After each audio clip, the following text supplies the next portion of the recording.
What's going on YouTube? 3G Racing here, come back at you with another video today, and we're getting ready for the track, so I'm going to be going over the 5 things you need to do before taking your car to the track. Let's go.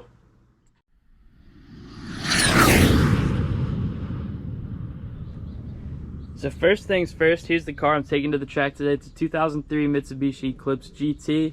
If you guys don't know what that is, you got the V6 in there, full bolt-ons. I have some nice Nitto tires for it in the back here.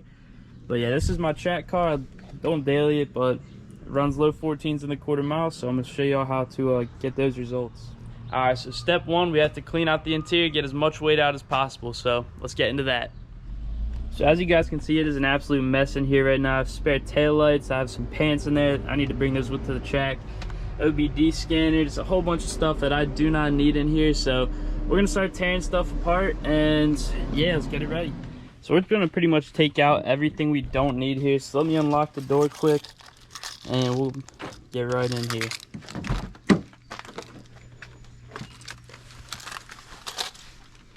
Alright, so cooler's coming with us. I have to load that up with some waters. I really don't need any of that. It can pretty much all go in the trash. So we're just going to toss that over to the side right now. And yeah, let me finish this up and then I'll show you guys what it looks like when it's done. Now here's a big one, guys. You can take out the jack and spare tire of your car. I have all this pretty stripped out already, so it's obviously not there, but that'll save you a good 20-30 pounds potentially, and that'll get you a little bit faster in the quarter mile.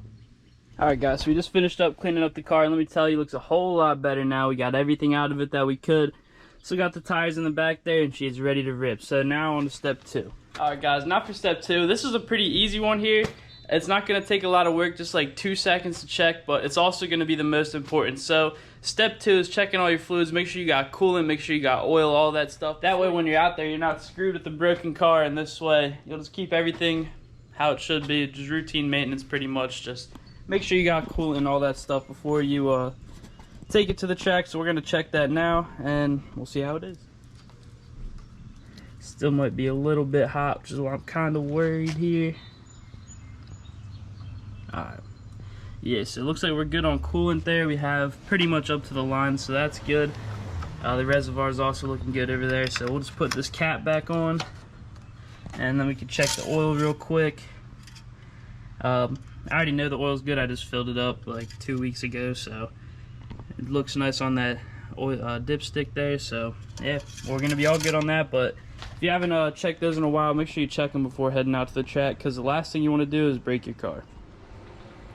Now we're moving on to step 3, and this is another very important one, because nothing is more important than having a good tire on the track. So what you're gonna want to do, just check the amount of PSI you have in the tires. You usually want it a bit lower than what you have on the street. So I'm gonna go grab my tool real quick.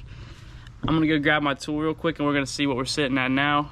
These tires that I have in the back are already set, but I'm just gonna show for video purposes how to do it. So this tool right here is very useful in checking how much pressure you have in your tires. So all you're gonna have to do is turn this little cap off there, the tube, and then all you're gonna do, put that on there.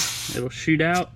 So these tires are currently at 31 PSI about. Let's see if it'll focus there. You can kind of see it. But yeah, 31 PSI, so that's going to be good for these. Usually you want to try to keep these soft compound tires a little bit lower, just get maximum traction.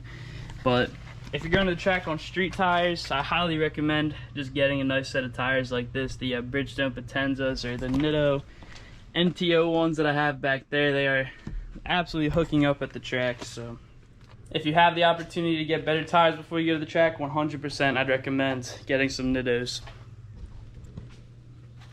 Now for step 4, this doesn't apply to everybody, but if you have modified suspension like adjustable coilovers with dampening adjustability, this is going to be really important for you. So what you can do, if you've noticed this before, there's like this soft hard adjustable dampening setting on your coilovers.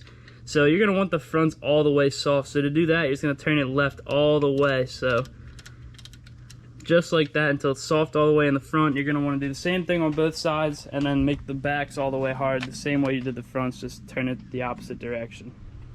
Alright guys, now we're on to step 5, and this is another very important one. I've actually track tested this, proven that it works, and that's just using the correct fuel in the car. So this is tuned on 93 octane, and it's supposed to have that from the factory guidelines there too. So what you're going to want to do, actually put in actually put in 93 octane when you're filling up the tank. And when you're racing, you don't want to have any more than like a quarter tank in there, because gas is heavy and it's going to weigh you down if you have too much in it.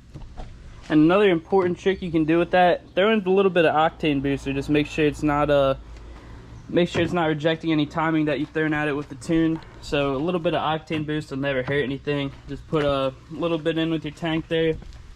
If you have a full tank, you're going to want to put the whole thing in, but yeah.